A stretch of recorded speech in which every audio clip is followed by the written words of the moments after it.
Welcome back. You are listening to the Mario Mukonda show on Salam Media. It is 4 minutes past 12. Um, Sometimes assertiveness gets a bad rap in our culture as if it's a domineering or a bossy attitude, But in reality, healthy assertiveness is a really helpful tool for marriage communication because it can reduce conflict and increase the quality of your marriage.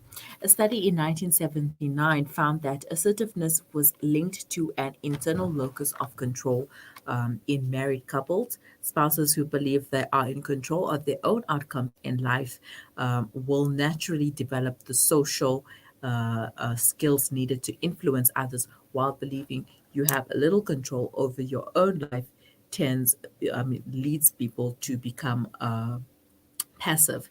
So joining me on the line right now is the director of Phoenix.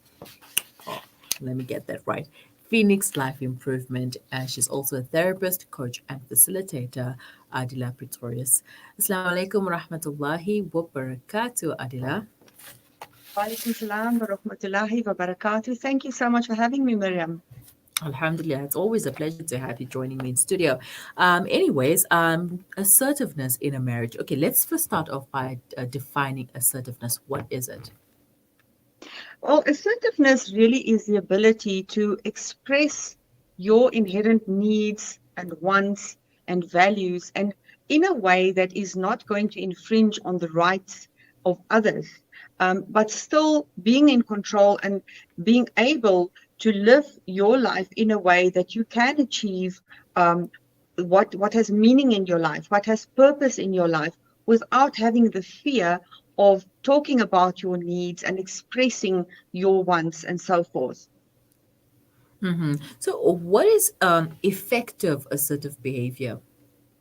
Effective assertive behavior is when a person has the ability to clearly, very honestly, and congruently express what I've just said, your needs, your wants, your values, and to stand by it. It is being able to put up your boundaries. In life, sometimes it's very difficult because, especially in close relationships, and especially in marriages, we end up um, in a space where we become tolerant. We, like you've mentioned in the introductory, we end up in authoritarian relationships sometimes, and our light becomes subdued. Who we are, we tend to hold back who we are in order to accommodate, in order to keep the peace in a relationship. And that is where you are actually being non-assertive, and you are not living your full potential within that relationship. And sadly, you are actually subduing your light, your essence at at your expense. So that's the one spectrum of when we talk about assertiveness, that you have people that with due to circumstances, or perhaps over a period of time, become completely non-assertive within a relationship, which is to their detriment as well as to the detriment of the relationship. Because ultimately, when you're in a relationship where you do not express, where you do not really live fully, expressing your needs, your wants, and be who you are in your essence, it can lead to resentment, hurtful feelings, and also pressure cooker moments, and then of course we have the other spectrum of assertiveness, where it lends more towards being aggressive. Now, I'm not talking about when people have a conflict, when an issue has arisen, then people's emotions go up, people become defensive. I'm not talking about that type of aggression. I'm talking about assertion, when a person asserts himself on a daily basis in a not so nice manner, when they're rude to the waitress, or to the person that puts fuel in their car, or they talk down to others. That is also a very ugly way to be. So it's very important that we find the sweet spot of being able to express yourself congruently, honestly, without hurting, without infringing on the other person's needs. So that's in a broad spectrum, the answer of what effective assertion really is. Mhm. Speaking about aggression, how do you know if you are being aggressive or you are being assertive? I think what is very important is number one, also to look at the responses of the people around you. Hmm. If you see that the other person is having an adverse effect, it's very tricky, and you also have to calibrate yourself as to, am I not infringing on that person's right? Am I being rude? So it's got a lot to do with self-regulation as well.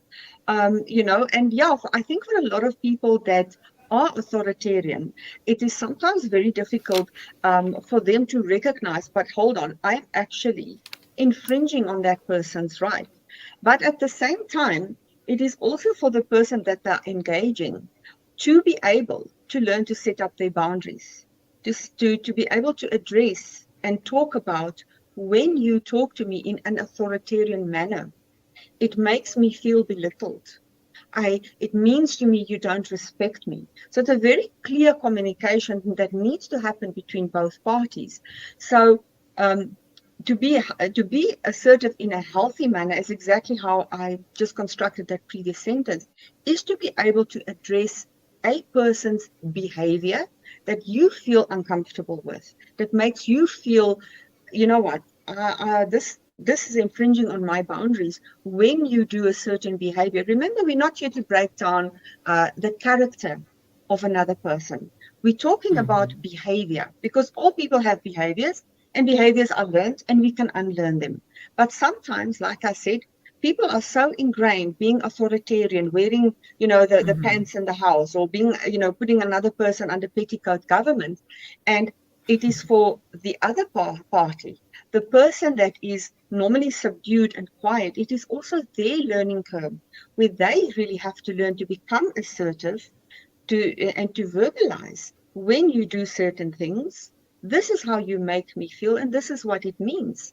And yes, it's very, very important that we learn to be assertive, because if we don't, your light cannot shine.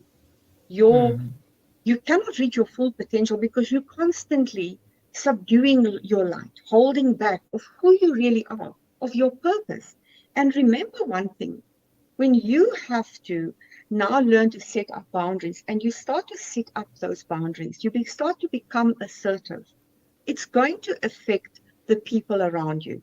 Some people are not going to like you, Hmm. right? Because everything changes when you change, right? So when your inner landscape starts changing and you start speaking up, starting to express, and really what we're looking for is self-honor. I'm not saying become arrogant. I'm saying just honor your soul, honor who you are, right? So when you start doing that, it's going to affect the other party. But in that, you must also realize in life, we are drawn to certain people, right? And we cannot see each other's faces, but we will press each other's buttons, right?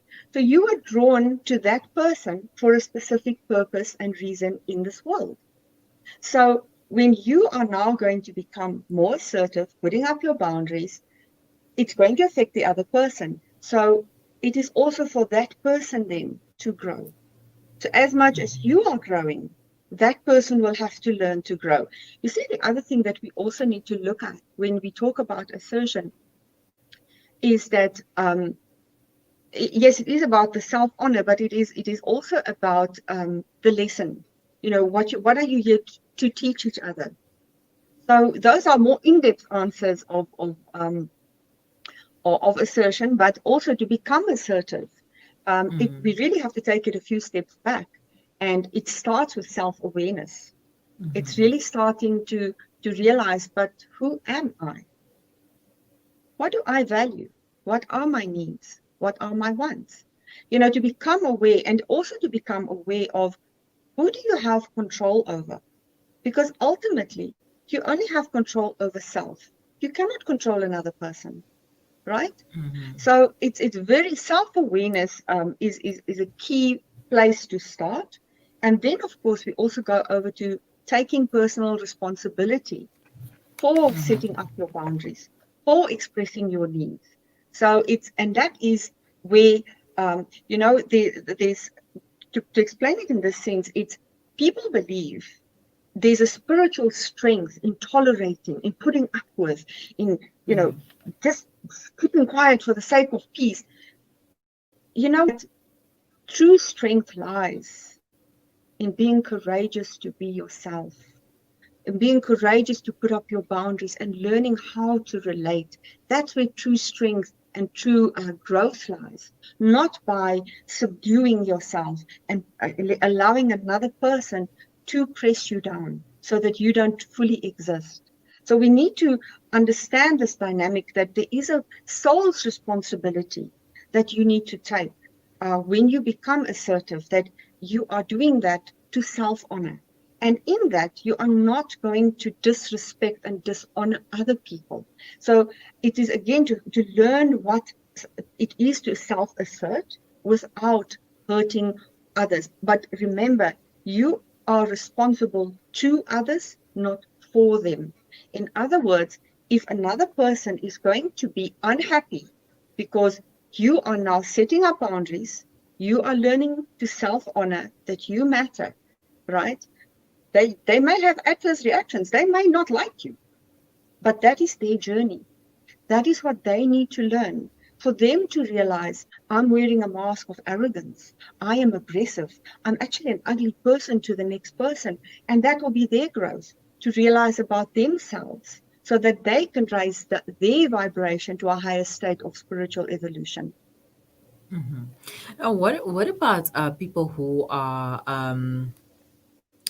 let's say narcissists, or who have been told that they are narcissists? Obviously, they need to take a step back and evaluate themselves and see how they can balance the whole situation. How do they go about doing that? Well, I think first of all is to we first need to ask who told them that they are narcissistic. If it's from a professional or if it is from a lay person, those details needs to be evaluated in the first place. And again, I would go back, if a person has been told that, is go and investigate that, read up on it, go see a therapist, tell them, where did you get this information from? What are some of your behaviors that you feel line up with narcissistic tendencies? And start becoming self-aware. Remember, the saying in Islam is that self-awareness is the lamp by which the believer cleanses his heart. So it starts with self. It starts with taking responsibility. Okay, I'm getting feedback from certain people. I gaslight. I make people feel, I make people doubt themselves.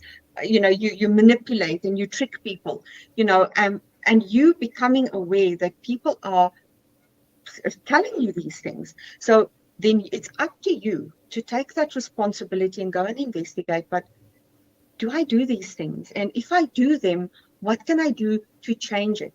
Because we all have the ability to work on ourselves. It is a matter of choice, and it is a matter of taking that responsibility.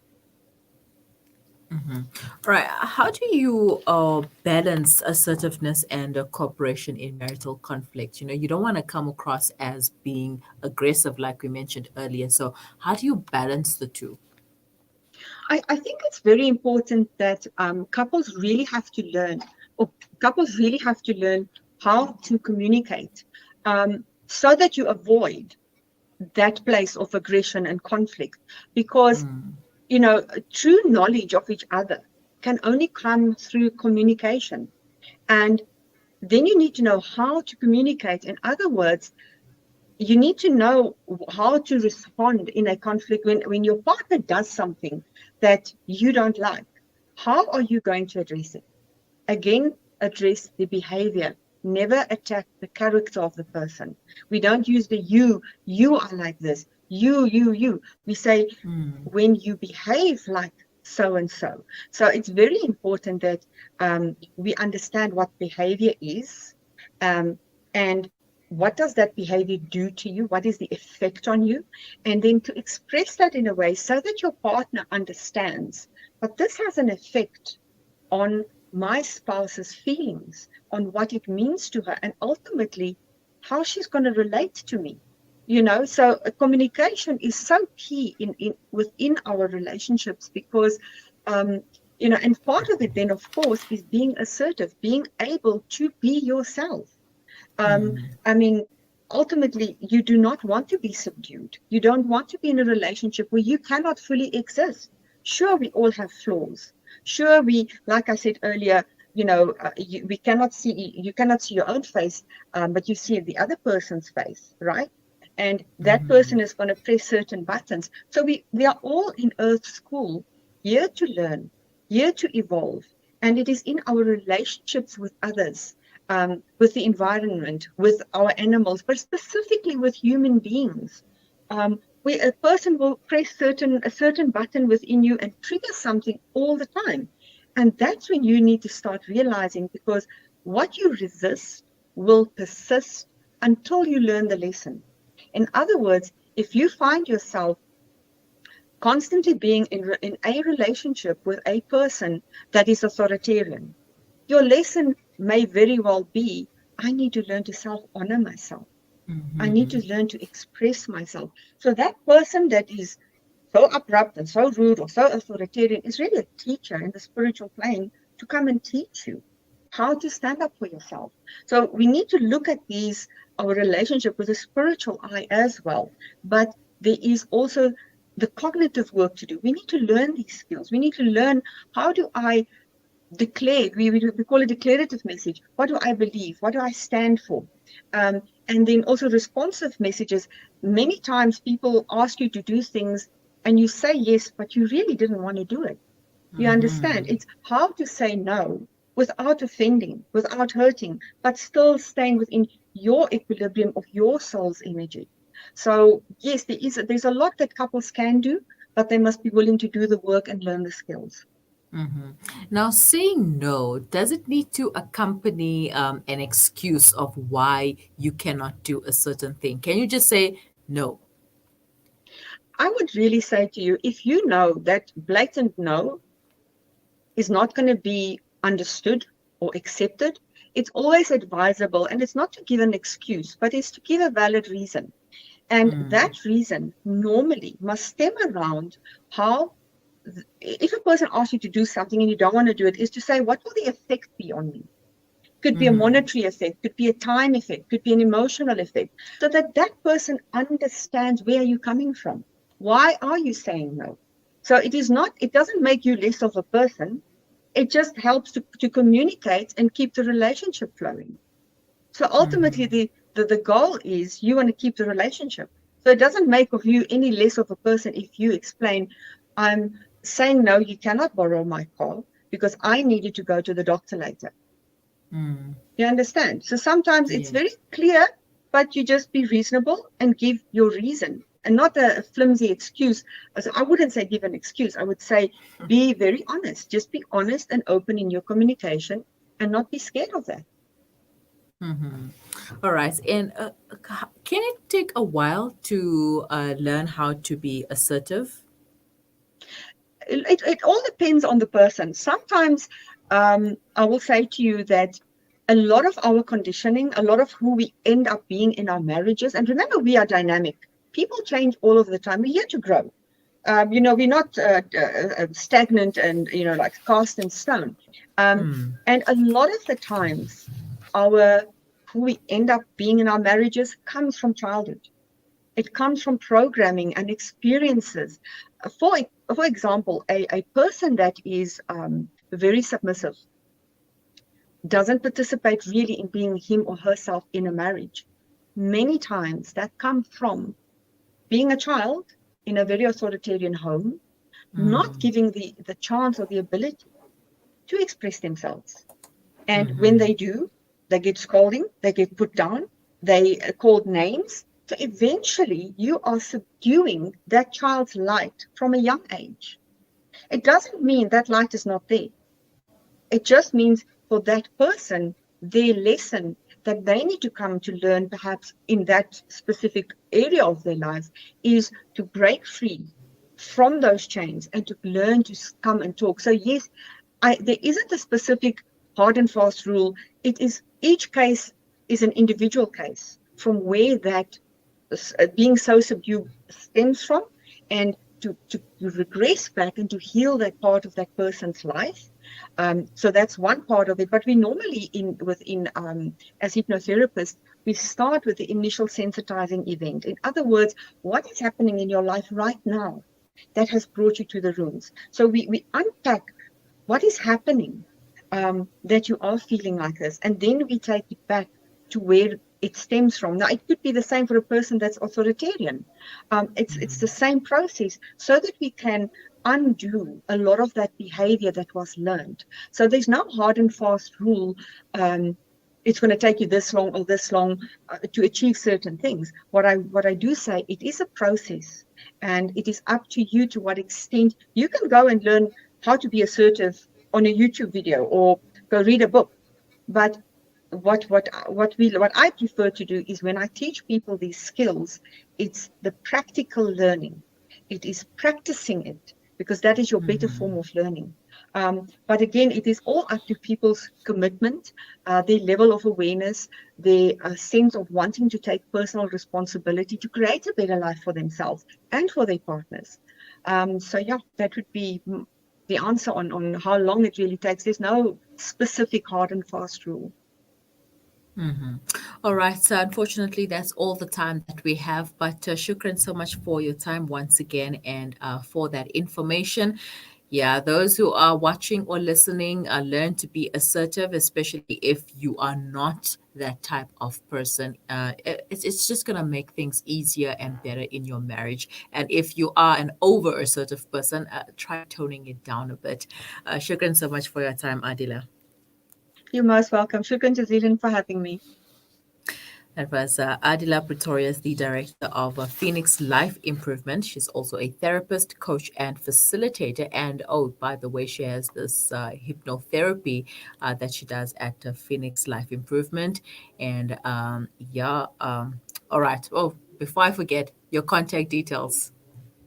My cell number is 0721 990 432. I'll repeat, 0721 990 432. And you can also reach me on email, Adila, Adila, at the @ Phoenix, Phoenix, then the hyphen, that little dash, life, life.co.za. I'll repeat, Adila at phoenix-life.co.za. And of course, you can also visit our website at www.phoenix-life.co.za. Thank you so All much. right. A pleasure. Assalamu alaikum wa rahmatullahi wa barakatuh. Wa alaikum salam wa rahmatullahi wa barakatuh. It was Adila Pretorius. And once again, if you would like to contact her for some life improvements, then you can contact her on 072-199-0432, or send an email to AADILA at phoenix-life.co.za. You are listening to the Mara Mukonda Show on Salam Media, and we are also live on Facebook. Do stay with us. We will be right back.